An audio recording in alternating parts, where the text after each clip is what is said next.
Thank you everyone for coming out tonight to tonight's event, Climate Change, the Political Forecast, for a discussion of climate policy and the future of it in the United States. Just coming up in the next week and a half or so, the Institute of Politics has a lot of other great events. Tomorrow at 4:30, Chris Liu will be doing his seminar on the power of the presidency in a time of political gridlock. And Monday, Jon Favreau, Barack Obama's speechwriter, is arriving and doing his first seminar on storytelling with President Obama in the age of sound bites. And Tuesday at 6 at Logan, there's going to be an event on the legacy of Edward Levi, where both Eric Holder and John Ashcroft will be at. To look at these events, politics.uchicago.edu has all the information you'll need. To introduce our panelists, I guess we have Bradley Crawford coming out after me. He's a second-year master's student at the Harris School of Public Policy and co-chair of the Chicago Environmental Policy Association, and a campus organization also based at Harris. He's interested in both urban and environmental policy. Thank you.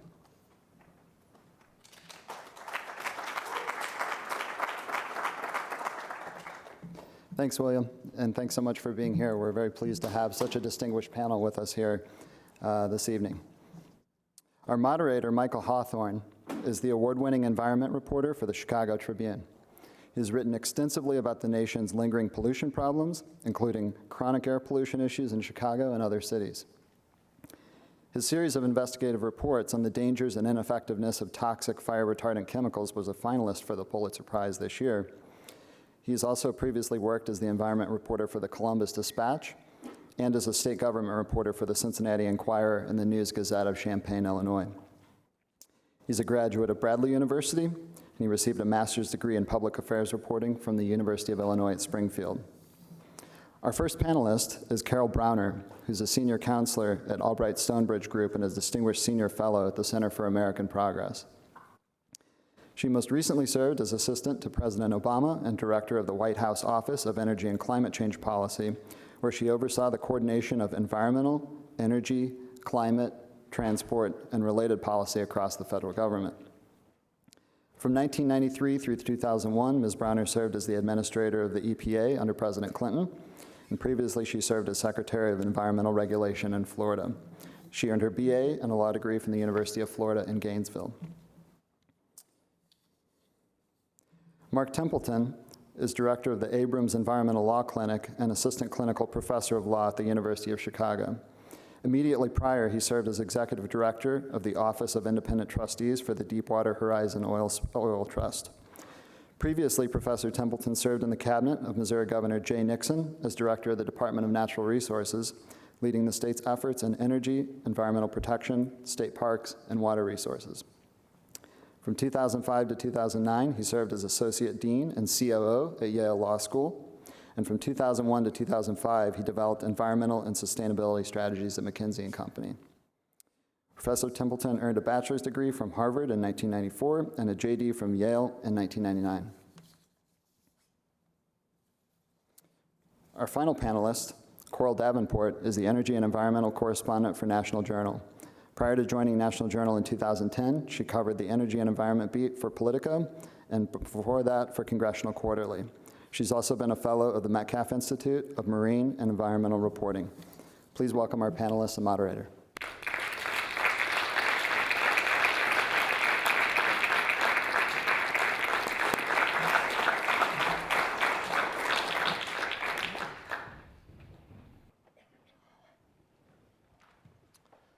Good evening.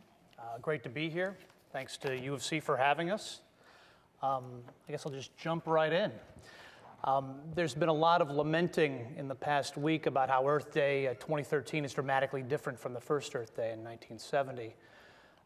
Environmental groups are still smarting from the loss of a climate bill in Congress. Nicholas Lemon just recently wrote in the New Yorker about reports that conclude that the environmental movement is an established presence in Washington, yet it hasn't been able to win a big legislative victory since the Clean Air Act was overhauled in 1990.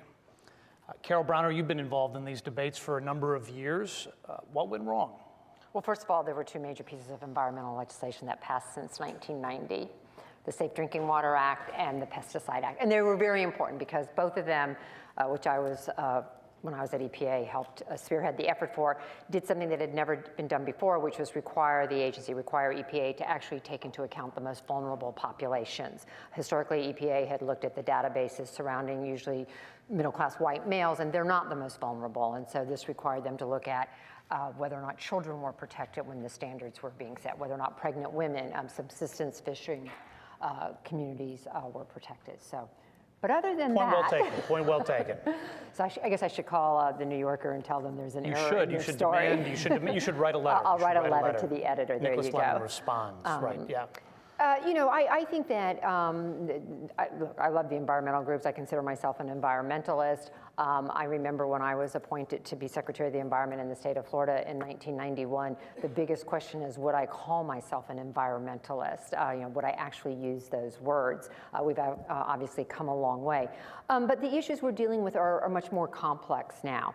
And it's not, it's one thing when the Cuyahoga River's on fire, when you, in Pittsburgh, or I don't want to pick someone's favorite city, but the smog is so bad you can't see across the city skyline, to ask people to work to clean up the environment. It's another thing when you're talking about things that may happen 10, 15, 20 years from now. We have busy lives as Americans, and asking us to focus on something down the road is very, very difficult. Having said that, I do think the environmentalists continue to play a really important role in the debate in Washington, and an important role in the debate in communities across the country. For example, the work the Sierra Club's doing on power plants and trying to work in state structures to get the dirtiest power plants shut down is pretty important work when it comes to public health and the environment. It seems like there are these, I guess, smaller scale victories, not dealing with the larger climate problem, but taking steps like closing older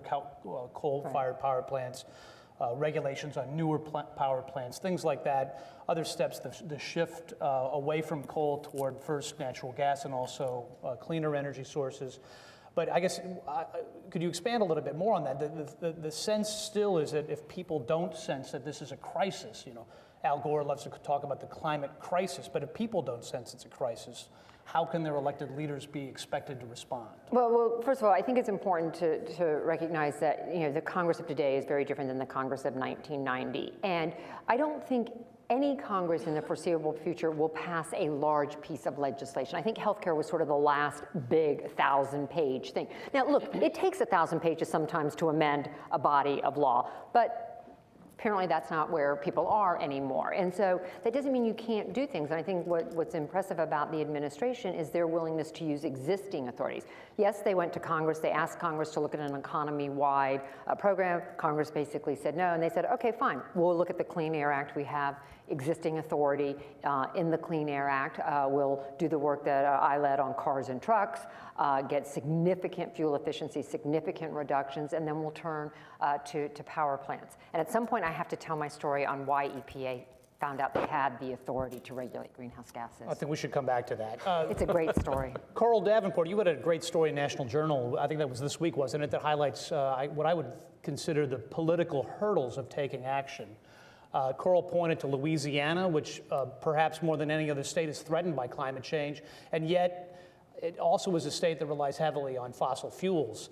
And their 2 U.S. senators are deeply critical of any kind of action on climate change. Coral, I wonder if you could expand on what you talked about in your article and address this idea of how we can expect elected officials to change this dynamic when essentially there are powerful moneyed interests that are financing not only the skepticism of whether the science is true and real, but they're also bankrolling this full-throated opposition to any kind of regulatory or legislative change. I think, I'm kind of obsessed with Louisiana lately because it exemplifies, as I said in my story, really kind of the nexus of the energy and climate debate. On one hand, as you said, according to the most recent NOAA reports, Louisiana is threatened by sea levels that are rising 3 to 4 times faster than anywhere else in the world. It really is going to see severe humanitarian and economic damage as a result of the sea level rise. And I should say, it's not only because the waters are rising, but it's also because the wetlands are sinking. But I mean, Louisiana is going to see the economic and human impact of climate change very soon. On the other side of that is the fact that Louisiana's economy is profoundly dependent on fossil fuels. There are some economic studies, I mean, it's a major oil producing state. It's not a very diversified economy. Up to 20% of the jobs in Louisiana are in some way linked to the oil industry, to fossil fuels. If you are a Louisiana lawmaker and you start looking at policies that would cut fossil fuel emissions, change our energy economy, put the oil industry out of business, you're talking about hurting your home state economy right now. You're talking about taking away the primary engine of employment in your state. I mean, and so I talked at length, I talked with Mary Landrieu, who's the Democratic senator from Louisiana. Interestingly, fascinatingly to me, David Vitter, who is the Republican senator from Louisiana and the new ranking member on the Senate Environment Committee, and hence positioned to play an essential role in this debate, doesn't talk to reporters at all. That's his standard policy. And so when he became the ranking member on environment a couple of months ago, I had a standing request to interview him because I said, you know, you're going to be a key player on the state. And every week I renewed the email. Hey, can I sit down with him? Hey, can I sit down with him? No, no, no, no, no.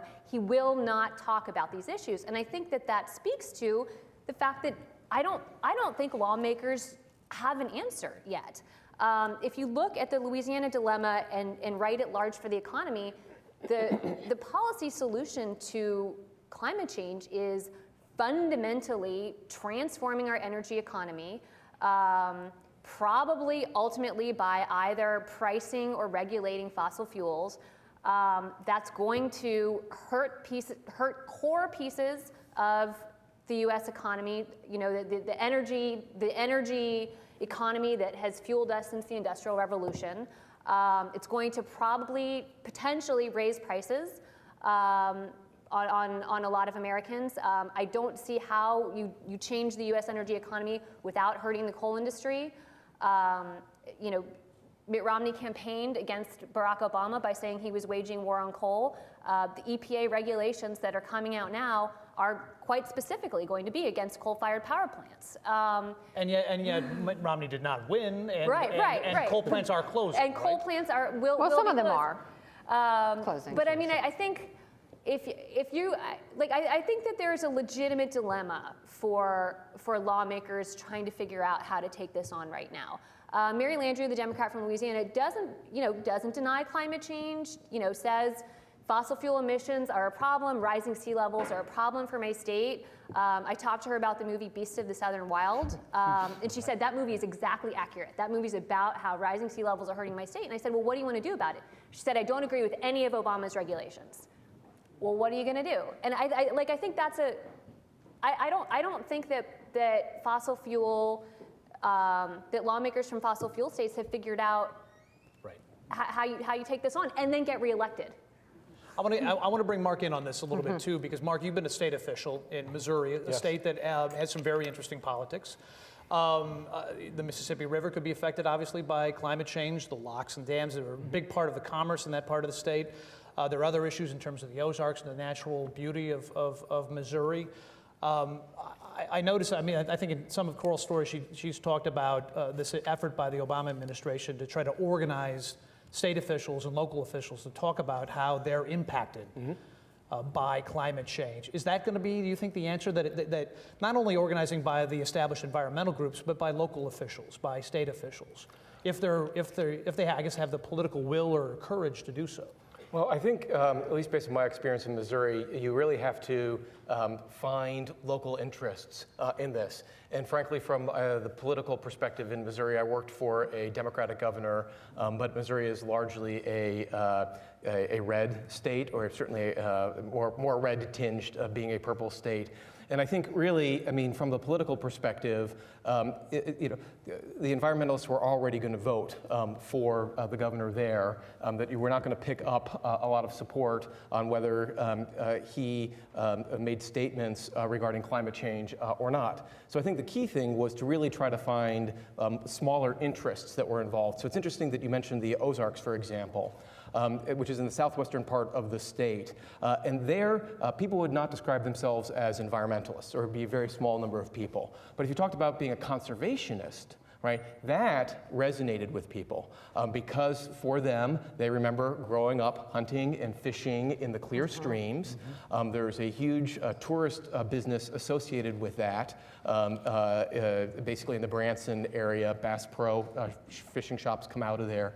And so if it was framed differently, and I think also made much more direct, right, in the sense about here's a stream which is going to be polluted. It is not, okay, what might happen 25 to 30 years from now. I think that was sort of one way that we would try to work on those issues, but also, again, try to speak sort of in economic terms. And we would frame things differently. So we would talk about energy efficiency, right? Doesn't that make a lot of sense in terms of, why would you want to waste resources? We want to, conserve with the economic benefits. Of course, there would be climate, benefits as well. And that was something we always sort of talked about at the end, in the sense trying to find those areas of common interest. Well, Carol, is this an issue then? Was the framing wrong from not only the advocates, the administration, Congressman Waxman, the other people who were involved in the legislative debate? Is it more an issue where, I guess, if there's a situation where you talked at the beginning about the environmental laws in the 1970s, they were responding to rivers on fire. You could say that this factory on the Fox River in Illinois was dumping horrible pollution into the Fox River and go after that particular company. Whereas now, the climate scientists, as good as they are, as the great computers they've got here at U of C and other institutions can make these projections about where we might be, they're still couched in all of this uncertainty. It's something that's in the future. Right, but I think it goes to your point, which is, the degree to which you can localize this. What people end up caring about is what's happening in their community, what's happening in the places they raise their children. And so the degree to which you can turn an issue into a local issue and out of that local experience garner national support. I mean, I think the president in one of his State of the Union said something about, look, you don't have to believe what I believe about climate change. There's lots of good reasons to do it. We can compete in the global economy for clean energy. We can create jobs here in the United States. We can clean up our air. We can clean up our water. All things that will happen in real time will happen quickly if we make some sort of commitment in this space. So I don't know. I mean, I think people are prone to thinking, oh, it's how did you talk about it in this or that speech correctly? I mean, what is going on right now is the climate deniers, the naysayers, have a lot of money, and they are out there morning, noon and night, running ads, running campaigns against anything happening. And the reason they are doing that is they have vested interest, and the longer they can forestall any requirement that they clean up their pollution, that they reduce their pollution, is money in their pocket. It is that simple. And I can tell you that in 100 different ways, and I can show you 100 different examples where they fought EPA, they fought the Department of Energy, whomever. It was all, Mercury's a great example. Why don't you give us a couple of examples? Mercury's a good example. So I ran the EPA from 1993 to 2001, all 8 years. Probably a hard record to break. No one's even come close yet. A couple things have to happen. You have to show up on the first day, your president has to get reelected, and you have to leave on the last day. But one of the things we were looking at and what the science was beginning to show is that mercury is a neurotoxin and it interferes with your brain. And if you read Alice in Wonderland, Mad as a Hatter, it was mercury exposure, so you kind of get it. And the way the law works is we had to first look at the smaller sources emitting mercury and then sort of work our way up the food chain, the smaller ones being hospital incinerators, the larger ones being coal-fired power plants. So we were coming through that queue. Everybody knew we were coming through that queue. The entire industry knew. Elections matter. Mr. Gore didn't win, and the Bush people basically tried to claim they did something on mercury. The courts didn't agree with them. So for 8 years, the industry didn't have to reduce their mercury pollution. Lisa Jackson, phenomenal leader at EPA, gets it back on track. It still takes her 2 years because you have to go back through the process. Right. So now we're 10 years later, and they get 5 years under the law to comply, and they had the nerve to ask for more. That's 15 years more than they originally. And that's for one pollutant. That's for one. Well, you get a whole host of them when you regulate. When you right. control mercury, you get a bunch of other stuff that you're ending up controlling. So it's a very important rule.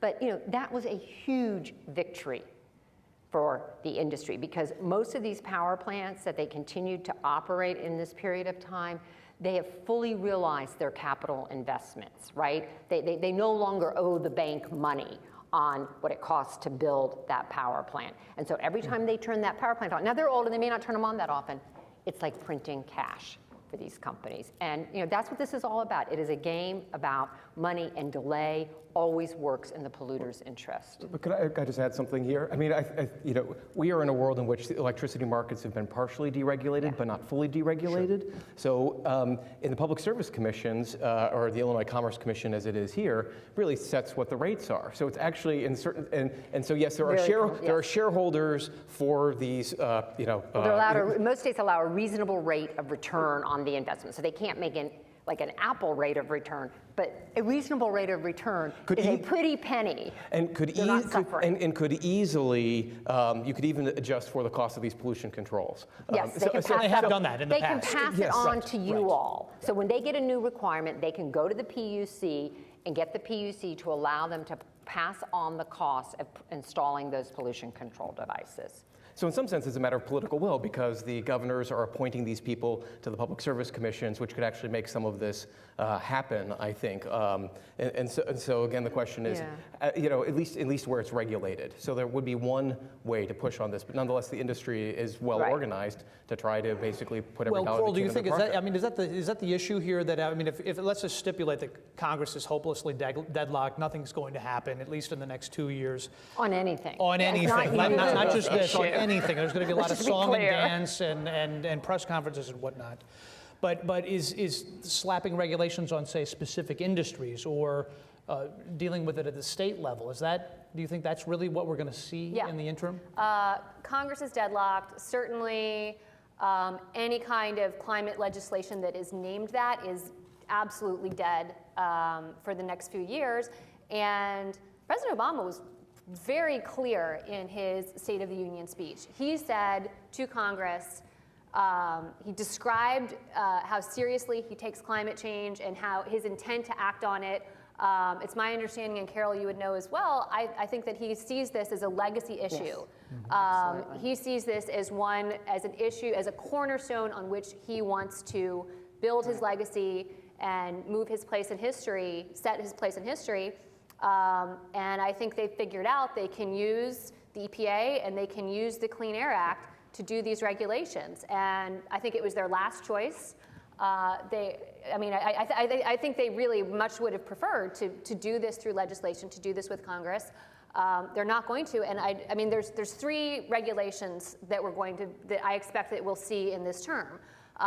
There's a the EPA has proposed a rule cutting emissions from new coal-fired power plants. And natural gas. Yes. This is really important. This is really important. Right. But the EPA has proposed a rule using the Clean Air Act that would cut emissions from new power plants. So that would essentially change the future of what's going to be built. And it would pretty much, if that rule comes out, the final rule comes out, it'll put a freeze on new coal construction in the U.S.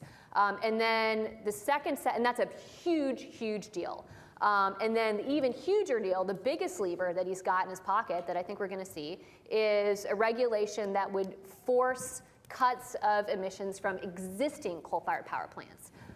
That means the dirtiest coal-fired power plants would, if it's too expensive for them to retrofit, they will shut down. Right. That is a huge deal. It will have a very significant environmental impact, and it will be explosive politically. I think it'd be helpful to just explain 2 technical things. We don't want to get too technical. The first is regulations. People go, oh my God, regulations. Oh my God, you were a regulator. Like, do you have 2 horns and 3 eyes? The regulatory process, the way by which the government exercises its authority. Congress passes a law. It's not very detailed. It says to an agency, go out, look at the science, figure out the best technology to reduce mercury. And the agencies, unlike Congress, who can sort of do it whenever they feel like without listening to anybody, the agencies are required to take notice and comment from the public. and to meet with people and to hear what these proposed regulations built-in may delay. do. There's It's built-in an delay. absolute legal requirement. They cannot finalize a regulation without going through a process. And then, I did a lot of regulations in my day. It is a very fair process. It is, I would suggest to you, maybe more fair than how Congress sometimes does things. In the case of the power plants, as Coral said, the way the Clean Air Act is brilliant. It was in 1990, it was bipartisan. I had the opportunity to be Al Gore's legislative director during that debate, and so spent a lot of time on the Senate floor in 1990. And one of the things they did is they recognized this tension between new and existing smokestacks. And so they basically said, if you come along and regulate new, you then absolutely, no choice on the part of the agency, must regulate existing. Because otherwise you're creating this unfairness, this competitiveness unfairness, which is a new one is more expensive because it's meeting tougher pollution standards. An old one, if they're not required to meet similar standards, now has a competitive advantage. So And essentially what you're Congress saying very- is they did the new plants, they did the new. So once They're gonna have EPA to triggers, eventually. once Whether EPA they're sued or signs not the is the rule on new, there is no discretion. They must do existing. And one of the things, just you may have read somewhere that they've pulled back the new to make some modifications. The reason they did that is once they sign the new and once they sign the existing, if someone sues and wins on the new, it takes down the existing. Both rules disappear. So they have to get the legal arguments right on the first round, which is the new, so they can preserve what they do on existing. The final thing I'll just say is because of the mercury rule, the impact of a greenhouse gas rule on coal-fired power plants may not be as great as it once would have been. Mercury is doing because a the lot. most inefficient plants are going to go Most of away the inefficient anyway? plants are going away under mercury, right? Or the economy is actually getting rid of them. Well, then there's the natural gas phenomenon, which we could have a whole nother meeting on. So I think that this is what we're going to see in the Obama second term. I think we're going to see the final new, pulling the trigger, and then we're going to see the existing. The fascinating thing to watch on this is going to be the timing and the politics of it. What's going to happen is whichever of these regs comes out before the 2014 midterms will be fought on the Senate floor, will be fought in both chambers. And what's going to happen in the Senate is Republicans are going to try to bring forward a resolution to revoke the rule, which they can do within, I think it's the first 60 days? Yeah, within Of the rule being signed. Of the rule being signed. And they're going to force vulnerable Democrats to take a vote on that rule. If vulnerable Democrats, like Mary Landrieu, who is up in 2014, if she votes with the president, they will go after her like gangbusters. And the politics of this, all right, it sets it up so that Democrats could lose the Senate. If they wait, if they put it off, this is a three-step process, so they've got to figure out all the timing. If they wait to push it off till after the midterms, what they're going to do is set up a dilemma for the next Democratic presidential candidate. If the Obama administration starts putting out a bunch of these rules that regulate coal all in a row, then this is going to be saddled on the next man or woman down the road, and they're going to be saying, you're part of this. You're part of this party that is regulating industry, government overregulation, raising prices, war on coal. I mean, the politics of it are going to be intense. We saw the politics We've of already it. seen that. Right. Yeah, we've You already. should explain that the president can veto Well, let me, the I resolution. want, This is hugely important. before we open it up to questions, I want to ask one more She kind should of like, explain one other part of the process. which one? Oh yeah. So the president. There's so many. If No, this is important If because the they president were- comes Hey, I back. covered and this says, stuff and it makes my eyes glaze even over. if the Senate were to actually be able to pass this resolution, the president can veto it.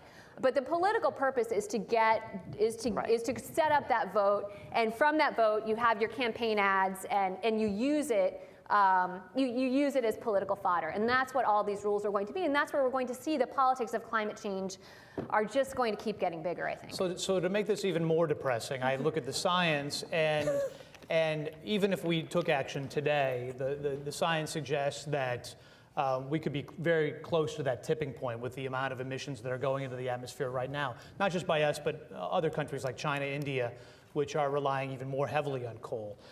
Here in Chicago, any of you who are from here and have grown up in Chicago, I can tell that the storms we're getting in Chicago now are much more intense. We've already spent $3 billion on something called the Deep Tunnel, a huge flood control project that hasn't been working with these huge storms. And even when it's done in 2029, they broke ground on it in 1975, the projections are it may not be able to handle these storms that we're now getting or projected to get even more frequently because of climate change. My question for all of you is, are we looking at the wrong thing? Should we really be focused on adaptation and quit worrying and dickering about which industry is going to be regulated, and instead try to cope with the problem that we're already facing or are expected to face even more in the future years? Anybody want to tackle that one? Well, I think we're left with no choice. We have, sadly, to do both. Yeah. I think the question about adaptation is going to be something that potentially is going to shift the debate a lot. And the reason why is that adaptation costs money, and that money comes from somewhere. It comes from the federal government, it comes from your state government, it comes from your local government. Once people start seeing that an increasing number of taxpayer dollars are required to repair after extreme storms, to build new seawalls, to build new levees, to, once property values start going down because, because we have new flood zones, I think that, once, and all of this falls into the category of adaptation. But I think that once people start seeing this is a problem that is costing taxpayers money, it's costing me money, it's costing my state money, right at a time where the central debate that's going on in Washington is about the deficit and about government spending. When this becomes a situation where people say, well, this problem increases government spending and hurts my bottom line, I think you potentially start to see, a different turn in the debate. And that's potentially when people start having a stake in what's happening? You think? Yeah, but look at all the major storms we've endured, and nothing's happened. I mean, start with Katrina and come forward, and I'm just picking hurricanes. The statistics on tornadoes are just shocking. The number of tornadoes we're experiencing is like double, triple, the amount of past years. We've gone from drought to flooding conditions. I mean, we're feeling it, and yet, the most interesting thing that happened in terms of a debate about federal tax dollars and emergency relief was that Sandy, New York and New Jersey did not get all the money they asked for. That had never happened before. So the response wasn't to say, gee, we should do something about climate change and we should have more resilience in the system. The response is, well, we just won't give them as much money.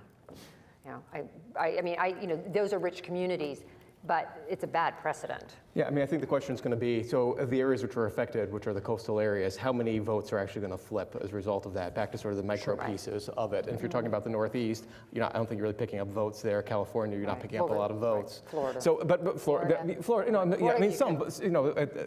of course. I guess I would say maybe I'm a little more hopeful in the 10 to 20 year horizon, in the sense that I think there's going to be a lot of grinding it out along the way, in terms of these regulations, in terms of lawyers sort of fighting the quite seriously, fighting the existing plus the adaptation issue. So, there's no going to be, I think, magic bullet, although certainly what the role on coal-fired power plants is going to be huge, but it's going to be a series of these things that are going to add up. And again, I think we're talking about a 10 to 20 year kind of horizon.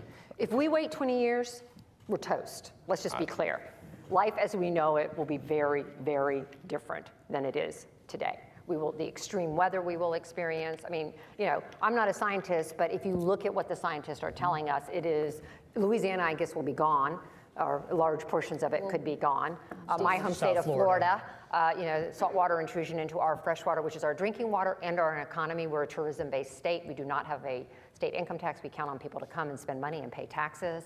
We'll be in very, very bad shape. And so you may be right. The one thing to remember about regulations is that once EPA signs it, and they grind up into the court and all this kind of stuff, the businesses start to get in line, and they start to make the business decisions because they have to make them over a long term. And so, for example, in 1990, Congress created the acid rain program, the requirement to reduce SO2 to try and stop acid rain.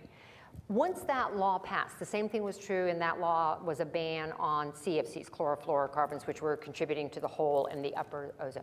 Once that law passed, even before the agency put all the rules out, industry started complying because the one thing, you may be right that the regulatory system may grind along, but the degree to which there are some clear signals sent, you will start to see an infusion of capital in the right places in terms of the kind of changes and the investments we will need to achieve those changes. That is the history of regulations. The other thing to remember about regulations is they create huge opportunities, because what a regulation does is create a clear roadmap of what's going to be required. And so, for example, when EPA required a catalytic converter, all the people who made catalytic converters had a market. When Congress banned arguably CFCs, great for the construction industry. When Congress banned CFCs, used in refrigeration, there was a race for a replacement because there was a guaranteed market. Everybody making refrigeration, guess what? We weren't going to stop having air conditioning. We were going to have a replacement. We had it more quickly and more cheaply. Okay, it's American innovation and ingenuity can solve these problems. I think that's a really good point. Now we're going to segue. I promised we'd have time for a couple of questions. If you want to line up and use the microphone right now, that would be great. We've got a few more minutes left. Somebody in the back will signal when I should wrap things up. But if you could come to the microphone, identify yourself, and feel free to ask a question. Welcome. Hi, thank you. I'm Yang Cheng, PhD candidate in physics. Actually, this time last year, I had a chance to testify at EPA's public hearing on new carbon emission standards. Oh, great. Thank you. And I would like to ask, because climate policy is one of the few policies whose consequences would reach beyond the nation's borders.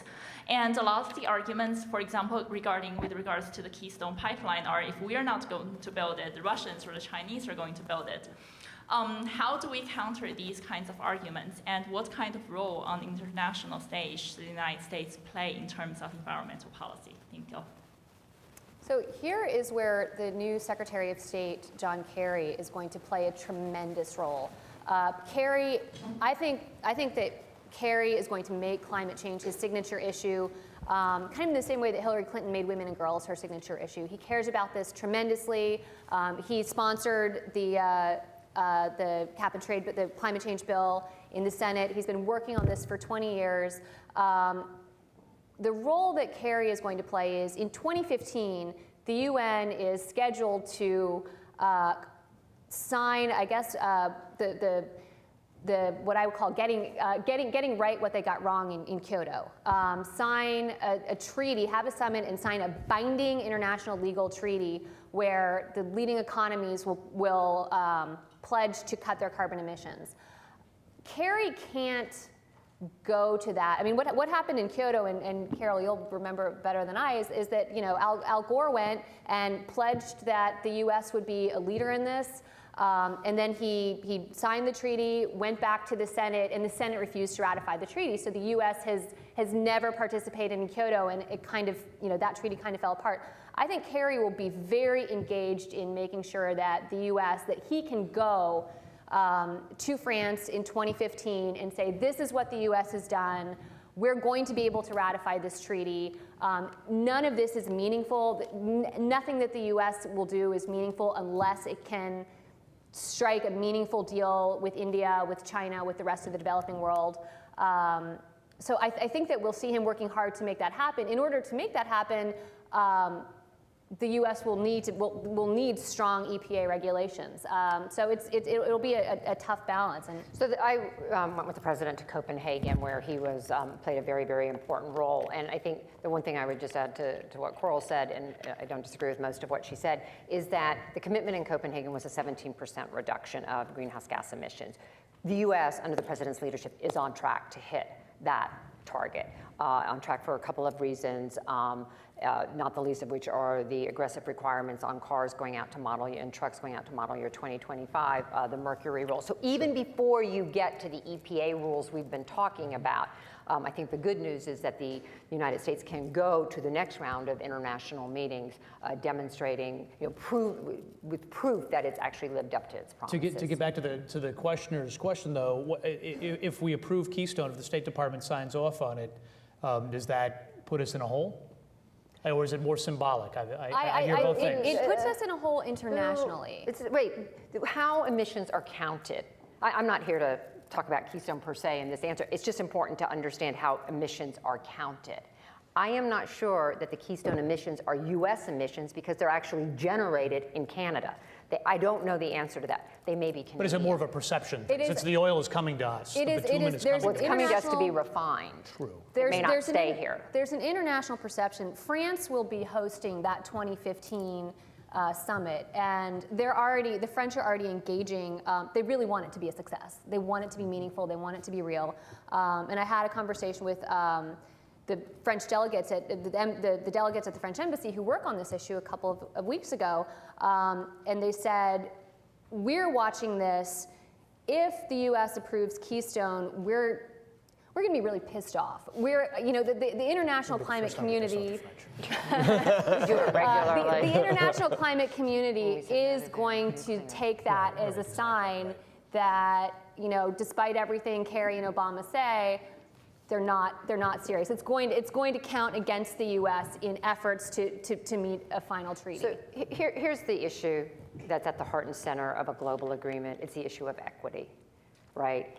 That is what it is all about. I just spent the last 5 days in India meeting with government leaders, NGOs, business leaders on the issue of climate change and the Track 2 dialogue.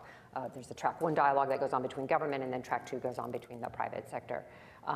And this is really tough, right?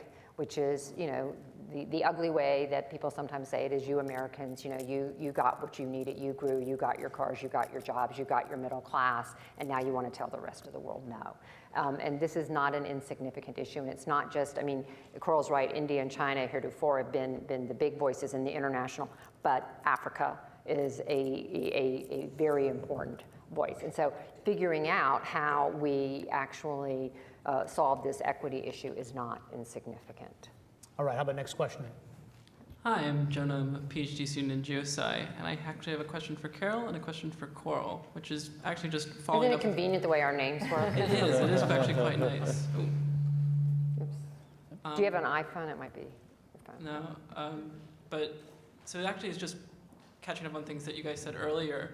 Carol, you mentioned that there were some interesting stories about how the EPA discovered it could use its rule, and Coral, I think you said there were 3 regulations that were coming up, not just 2. Three. There's the finalizing the new, proposing the existing, and finalizing the existing. Oh, okay. So each one of those is going to piss people off. That's in its own special way. That's a term of art in Washington. It means something very specific. Okay, here's the quick story. Back in the mid-1990s, there was a gentleman called Tom DeLay. You may remember him. He was a Newt Gingrich lieutenant.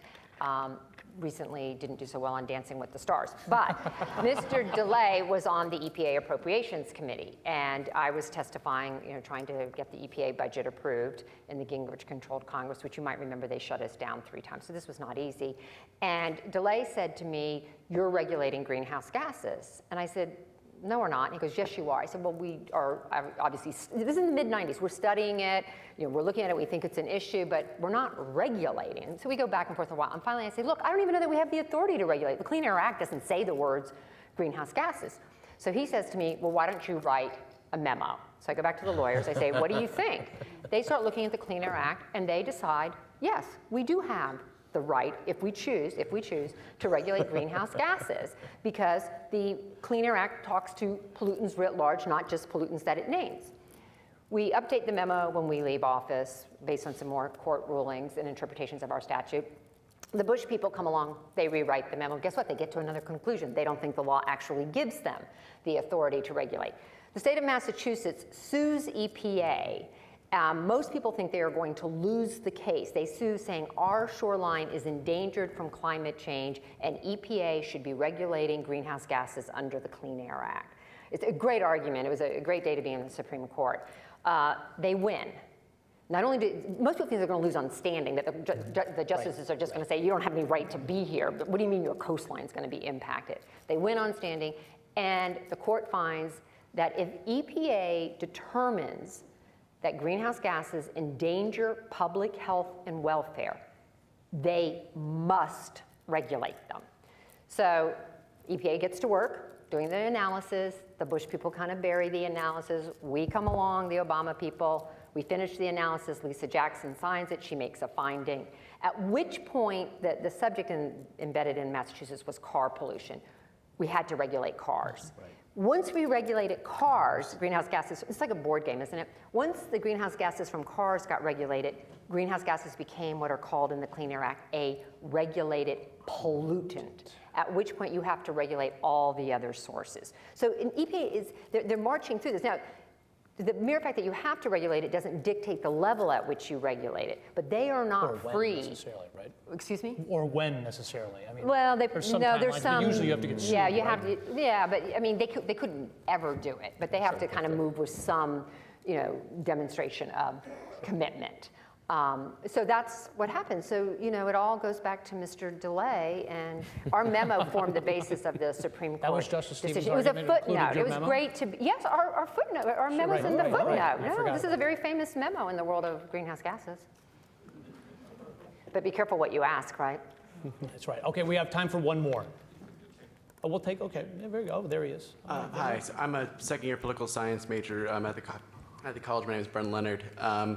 In the last year, I've gotten heavily involved with a campaign part of a larger national campaign to get the University of Chicago to divest from fossil fuel companies.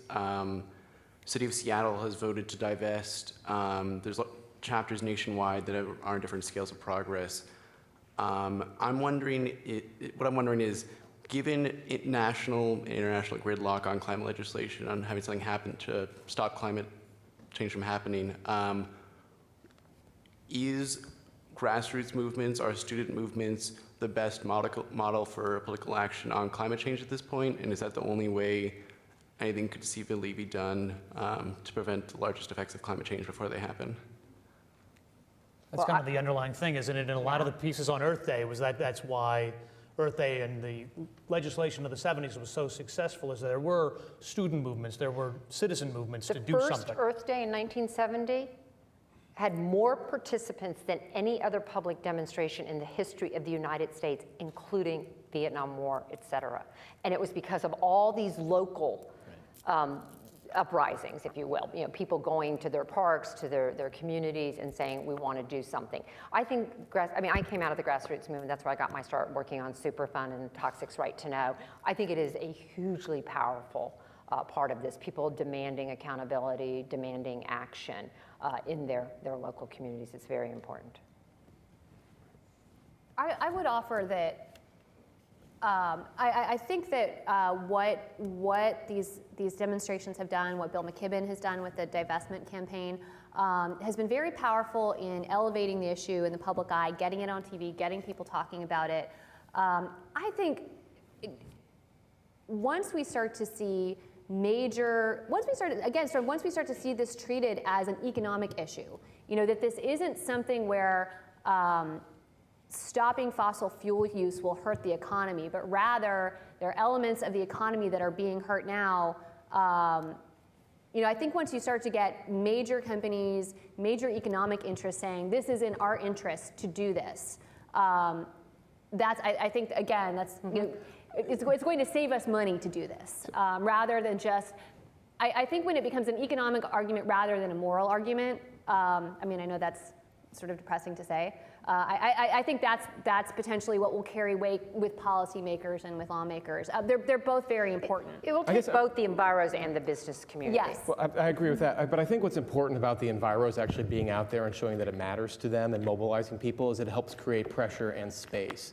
So if they're not out there, then it's easy. I mean, having been an environmental regulator, if people were not pushing on an issue, it's much, and you're getting pushed from the other side, no matter how committed you are, it helps to have people pushing you in the other direction, because then you can show them, show other people and say, yeah, but if I make this decision, we're going to get really beat up over this particular issue. So that's why I think, back to the sort of the politics of it, it's important to be out there, even if you don't ultimately get the university to divest. I did think from my own experience writing about the environment for more than a decade now, and not to pick on EPA, but oftentimes in local issues, with pollution in particular, things don't happen until regular people rise up and demand something to happen. And then all of a sudden, it's, the EPA will say, whoa, you mean that pollution? That's what, we forgot about that. And then Can you give me a few examples? the wheels turn. And they turn sometimes very quickly, because then elected officials start getting involved, and they start calling up the regional administrator and saying, why haven't you done anything about this? Or why have you been sitting on this for 5, 10 years? That's an enforcement issue. That's a little bit different than a regulation. But it's still, That's right, but I'm yes. saying it's No, still it's relevant. important. It's still important. relevant, Enforcement is a piece of the I think what he's puzzle. getting at is I see an environmental problem, I'm going to try to mobilize and do something about it. Whether it's a regulation or whether it's enforcement of a local environmental issue. In my own experience, nothing ever happens unless people stand up and say, essentially like the Howard Beale, I'm not going to take it anymore. Thank you. And for any students in the crowd, next week there will be a university-wide referendum to divest from fossil fuel companies. So you can vote on that. Well, tobacco companies own tobacco. Thanks so much. So you mentioned the importance of localizing climate issues. And so I was just wondering if you could mention some of the most effective city and state programs and policies that might be models for national policy. Because we're going to run out of time. Bill Clinton and Mayor Bloomberg have formed I don't know what it's called. What's it called? C40s. Yeah, City partnership with Clinton. You should go to that. It's all about what these cities are doing. It is really phenomenal. And there is, to your point, there's a history of sort of we push from the top, we push from the bottom, and we get somewhere. And I think what cities are demonstrating is this isn't all that scary. It can be done in a cost-effective, common-sense way, and it can be good for people, and it can be good for jobs. A couple other resources. Georgetown actually has a state-federal climate partnership, which has good information about best practices. American Council for an Energy Efficient Economy has a state-by-state scorecard every year, and states want to do well on that. And so there's good best practice sharing being done there too. And I just wanted to say on behalf of the Institute of Politics, what a terrific conversation this has been. Carol, Coral, Mark, and Michael, thank you so very much for coming out here, taking the time to talk to us about an obviously important, vital, and contentious issue, and sharing so much insight. And thanks to all of you for being here this evening. We greatly appreciate it. Thank you. Thanks again. Thank you.